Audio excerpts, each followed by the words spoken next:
Akkam jirtu ijoollee nagaa baga ayyaana waggaa ayyaana qillee geessan.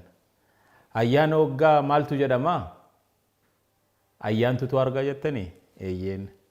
Baga geessan ayyaana qilleedhaaf baga geessan ayyaana gaarii isiniif haa ta'u jechaa an Abarraa Dagafaati biiroo fayyaa Oromiyaatti ogeessa sirna nyaataati.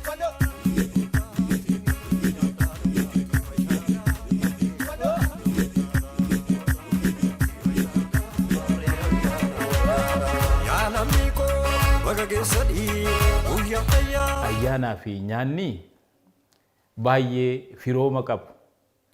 Yeroo ayyaanaa gammachuudha. Yeroo ayyaanaa qophiin adda addaa hin taasifama. Qophii kana keessatti nyaatawwan gosa adda addaa hin qophaa'u. Gosoonni adda addaa qophaa'an kun hundaa'uudha. Ka daa'immaniif kennamanis jiru. Ka daa'immaniif hin kennamne jedhamanii kaa'amanis jiru. Kunis ni beektumi kanas ijoolleen daa'imman nyaata fayyaa isaaniitiif maluu fi fayyaa isaaniitiif ta'u maatiin hin filaaf jechuudha.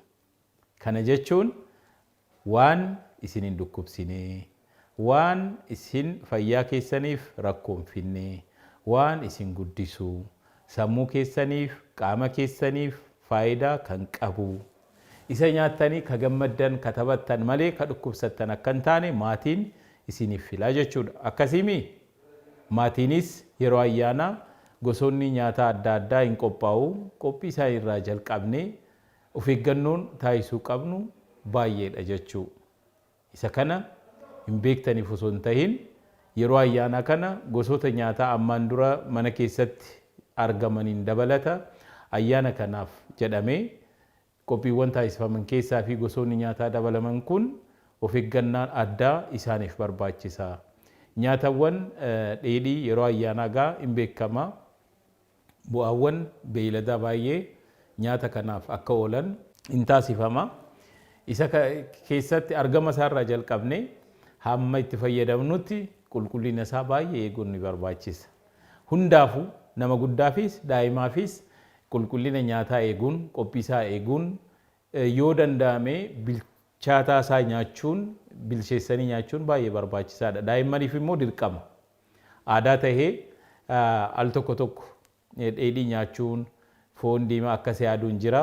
Garuu immoo daa'immaniif immoo hundaa ol of eeggannoo cimaadhaan daa'immaniif nyaanni qophaa'u kun fayyaa isaanii kan hin hubne, rakkoof kan hin saaxille ta'uu qaba jechuudha. Isinis daa'imman ijoollee, isinis yeroo ayyaanaa waan nyaattan san tokko akkuma hammaan dura waliin dubbanneemi qulqullina harka keessanii sirriitti eeguun, qulqullina harka keessanii sirriitti eega dhiqattan booda nyaata maatiin isinii qopheessisan sirnaan teessanii eega nyaattan booda nyaata booda harka keessanii immoo sirriitti dhiqattanii akka gaariitti harka keessan qulqulleessitanii gara tapha keessanii deemu. Yeroo ayyaanaa ollaa deemuun, taphachuun, maatii ollaa wajjin akkas dhaquun jiraami. Maallaqas immoo al tokko tokko maatii biraa hin fudhattu. Isa fudhattanii waan akka shukkaraa, waan akka jallaatti jettuun waan xuuxamu san waan akkasii bittanii fayyadamuun yeroo ayyaanaa qofa osoo hin ta'in yeroo biraas fayyaa keessanii nu ba'a, ilkee keessanii nu ba'a. Shukkarri sun qaama keessan keessa galee waa tokko isin hin fayyadu, rakkoo isinitti fida waan ta'eef waan akkasiirraa akka of eeggattan dhaamsa koo dabarsa. Karaa biraatiin nyaatawwan nyaattan sun nyaata isiniif qophaa'ee fi nyaata wal makiinsa isaa yookiin immoo mana kanaas mana saniis hoggaa deemnu maatii wajjinis yoo deemne hiriyoota keenya wajjinis yoo deemne dabalachuun hin barbaachisu. Maaliif nyaanni taanaan turuu qabna. Eega turre booda hoggaa nyaanni nu barbaachisu qofa nyaanna malee nyaadhaa waan jedhamneef qofa hin nyaannu jechuu. Hundaa ol anamma kan isin gorsu yeroo ayyaanaa walitti dhuftuu hin taphattu. yeroo taphattan kanatti gosoota nyaataa mana keessaa osoo hin ta'in suuqiidhaa bitamanii ofumaaf walii bittanii waliin nyaatan waliin xuuxan waan akkasii waan shukkara of keessaa qabu san akkam fayyadamnee fi isa akkasiirraa akka of eegdan guyyaa ayyaanaa qofaa miti yeroo biraas mana barumsaa hoggaa deemtan mana barumsaarraa hoggaa deebitan waan amma isinitti mikeena fayyaa keessaniif hin fayyanne kanarraa akka of eegdan baay'ee ni barbaachisaa jechuu maaliif isin qaamni keessan xiqqaa waan ta'eef dandamanni qaama keessanii ijaaramaa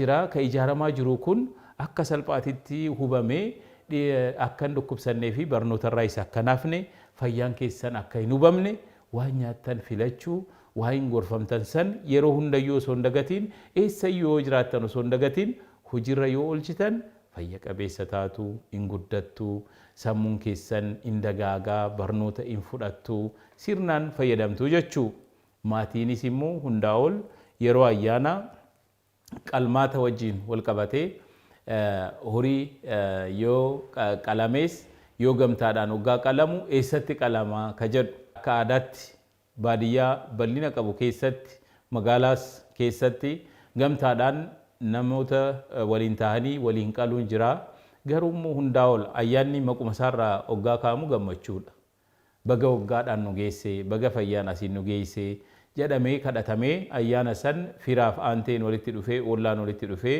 kabajata waan ta'eef kabajni kun kabaja waaraa akka ta'u gammachuun kun gammachuu waaraa akka ta'u qophii isaarraa jalqabee horiin kun eessatti qalamee iddootti qallu san iddootti qopheessuun isan qulqulluu ta'uu isaa yeroo ammaa bishaan hanqachuu danda'a rakkoon bishaan hanqachuu fi qulqullinni achitti taasifamu sun rakkoon isaa ol dhufees yoo affeelameeyyuu rakkoo san fiduu danda'a waan ta'eef irra caala ka'umsa isaarraa jalqabne qulqullina isaatiif baay'ee dhimmamuu qabna gammachuu barbaanna waan ta'eef gatii guddaadhaan waan san finne waan ta'eef waan gatii guddaadhaan finne san rakkoo qulqullinaaf akka saaxilamu osoo hin taasisin achi finne egaa manaan geenye boodaas mana keessatti akkaataan itti fayyadamnu akkaataan isa itti qopheessinu baay'ee of eeggannoo barbaachisa kanaaf ijoollee keenya immoo hundaa ol yeroo ayyaanaa xiyyeeffannoo kenninee fi eessa oolu maal fayyadamanii maaliif jennee hordofuu fi isaaniif xiyyeeffannoo kennuun baay'ee barbaachisaadha. Akkuman jalqaba kaase wantoota fudhatan san keessatti waan mi'aa baay'ee qabu yoo fudhatan rakkoo fayyaaf saaxilamuu danda'u waan ta'eef daa'imman keessan eessa oolanii maal fayyadamanii ka jedhuun hordofuu fi gorsuun maallaqa kennanii fi waan suuqiirraa bitamu waan xuuxamu waan akkasiitiin ijoolleen akka hin dagamnee fi sanaan akka hin hubamnes waan isa bakka bu'uu danda'u hubannaa gaarii kennuudhaan isinis ijoolle gorsa maatiin isinii kennu maatiin isinii ol ka jaallatu waan hin qabneef isiniif jiraatu waan ta'eef maatiin keessan wanni isin gorsan hundi waan isin gargaaru waan isin fayyadu waan isin fayya qabeessa taasisuu fi waan fayyaa keessan huburraa isin eegu waan isin gorsaniif waan isaan isin gorsan isin dhoowwuuf akka hin taanee fi isin miidhuuf akka hin taane hubattanii eeyyama keessaniin yookiin eeyyantaa agarsiistanii isaaniif abboomamtanii waan isaan isiniin jedhan hunda hojiirra oolchuudhaan fayyummaa keessan akka eegdan ani ammas ergaa koo isinii dabarsaa jechuudha. Barii ayyaanaatti dhukkubsattanii mana barumsaa akka naafne guyyaa ayyaana waan nyaadhedha jettanii akka hin dhiphannee fi akka hin rakkanne of eeggannoon baay'ee barbaachisaadha jechuu. Kanaaf mana barumsaa keessattis yommuu deemtan ammaan duraas kaniin isin yaadachiisuu barbaadu nyaata isiniif gudunfamee achi dhaqu maatiin nan argu yookiin barsiisaan nan laalu jettanii akkanumatti hiiktanii osoo harka hin dhiqatin jarjartanii nyaachuun fayyaa keessan isin hubee mana barumsaarraa isin hambisa waan ta'eef harka keessan dhiqachuuf saayinsii baay'ee jaallattumi eeyyee qulqullinaas baay'ee jaallattu sirrii qulqullina baay'ee jaallachuun fayyaa ofii jaallachuudha of jaallachuudha. Kanaaf wanni nyaattan sun harka keessan irratti lubbuu qabeeyyiin ijaan hin mul'anne ka dhibee fiduu danda'an baakteeriyaa ka jennu sun jiraami ka barattan inni sun gara afaan keessanii seenee isin dhukkubsa waan ta'eef mana barumsaatti illee dhiqachuu fi harka keessan sirnaan dhiqattanii nyaachuu eega nyaattan boodaas dhiqachuun baay'ee barbaachisaadha. Manattis mana barumsaattis manaan alatti yemmuu deemtan waan amma isin gorsine kana waan akka shukkaraa qaban kana waan akka mi'aan kana hiriyoota keessanirraayis hin fudhatinaa hiriyoota keessaniifis himaa malee isin fudhattanii maatiin nan agarree barsiisaan nan agarree jettanii waan kana fayyadamuun hin barbaachisu. Waliigallee hayyee gaariidha.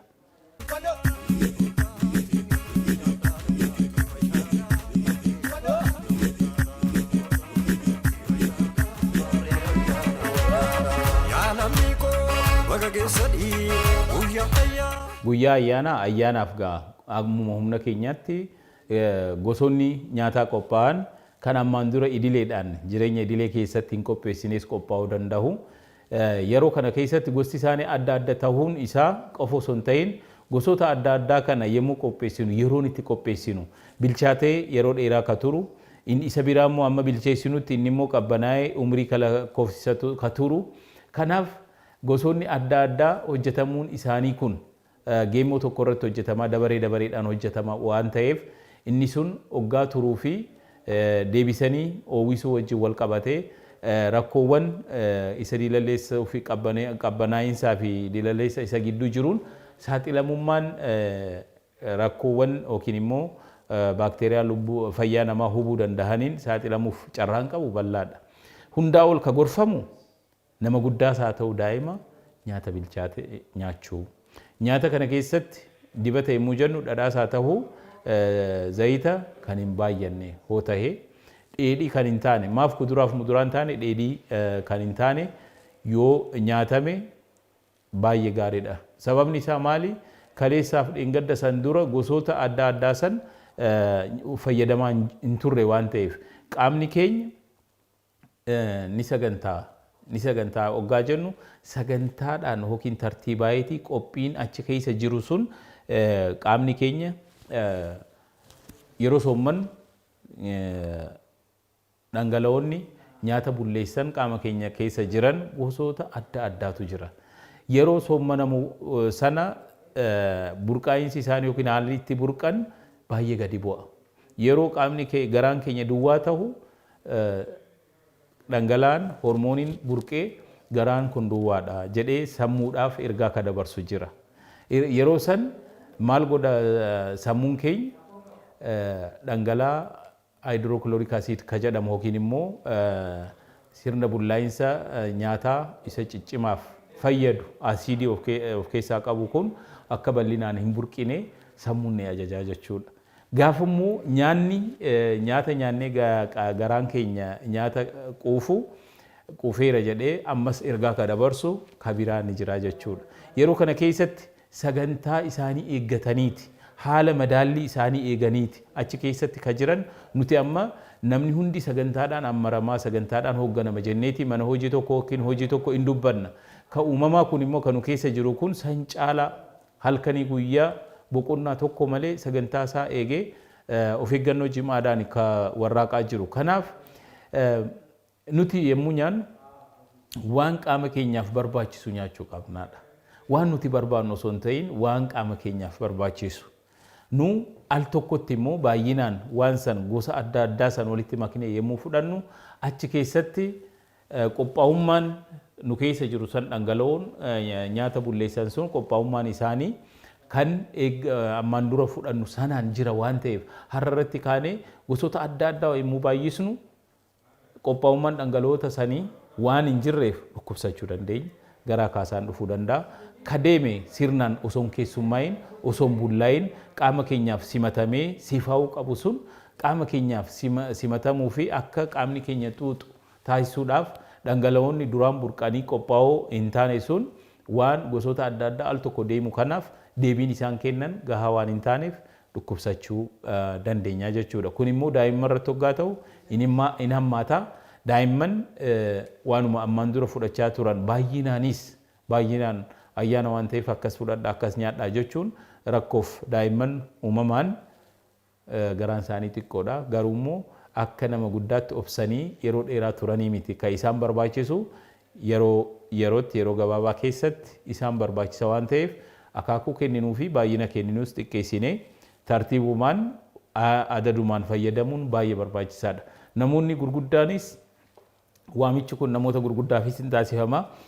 Isaaniifis yoo ta'e yoo isaan fayyaa dhaban daa'imnis fayyaa dhaba maatiin fayyaa dhaba waan ta'eef nyaata kanarratti maatiinis of eeggachuun baay'ee barbaachisaadha.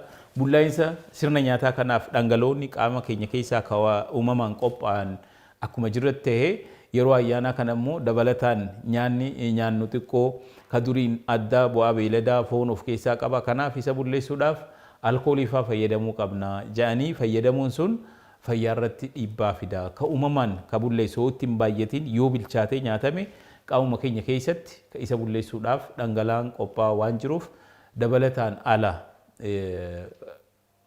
baay'inaan keessattuu baay'inaan fudhachuun alkoolii baay'inaan fudhachuun sun sirna bullaa'insaa sana inumaayyuu hin daangeessaa hin danqaa jechuudha. Kanaaf maatiin daa'imaafis fakkeenya ta'uun ijoolleefis fakkeenya ta'uudhaan isaanis fayya qabeessa ta'anii gammachuu gaarii ta'e ayyaana gaarii irratti gammachuu gaariidhaan dabarsanii boruu isaaniitis fayya qabeessa ta'anii aadeffamuu qaba.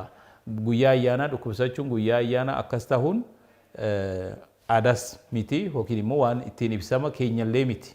Hanqina hubannaa irraa yoo ta'e alatti. Kanaaf isa sanirraa of eeganii daa'imman isaaniis har'a irratti fayyaa ta'uu qofa osoo hin ta'in kana barachaa dhufu.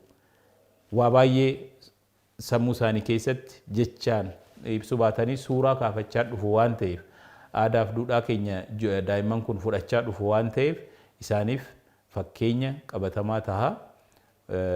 Mul'ata isaanii fi daa'imman kun gara fuulduraatitti nama akkasii nama maatii fakkaatu akka tahan taasisuun maatirraa eeggamaan jedha. Hunda keenyaaf ayyaana nagaaf gammachuu nuuf haa ta'u. Ijoollee ayyaana biraatiin immoo walitti deebinee wal agarraa. Ergaa haga ammaa isinitti mee kana hojiirra oolchitanii fayyaan keessan eeggamee barnoota keessanii irraa osoo hin gufatiin barattoota ciccimoo taatanii barataa cimaa jechuun tokkoffaa bahuu qofa osoo hin ta'in barnoota isaa ka beeku daree keessatti ka barsiisaa isaa dhaggeeffatu gorsa maatiin itti hime mana barumsaattis karaa irrattis hojiirra ka oolchu mana waggaa dhufe immoo taphatee san booda qulqullummaa isaa eegee deebisee immoo barnoota isaa ka dubbisuu fi ka qo'atu jechuudha. Kana akka taatan immoo abdii guddaan qaba. Fayyaa naa tahaa naa jiraadhaa. Ayyaana gaarii fayyaa naa tahaa nagaan naa jiraadhaa.